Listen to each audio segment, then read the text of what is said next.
جو چیز لوگوں کو کامیابی سے روک دیتی ہے نا، وہ یہ ہے کہ صرف دنیا کی کامیابی لوگ چاہتے ہیں۔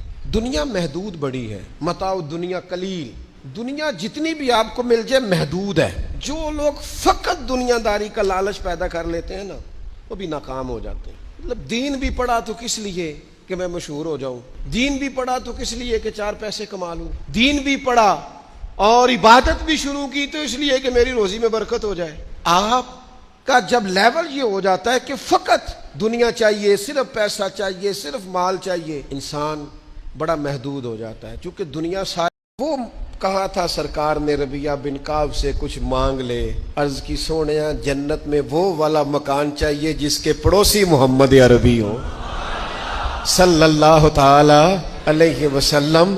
یعنی میرا دل کرتا ہے کہ حضور جنت بھی ہو اور ساتھ ساتھ ذرا نہ زیارت بھی ہو۔ شاید اسی لیے درویش نے کہا تھا او جنت میرے کس کاری جتھے یار نظر نہ آوے۔ اس کو مزہ نہیں نہ آئے گا، اگر تو ہوگا تو پھر ہی جنت میں بھی دل لگے گا۔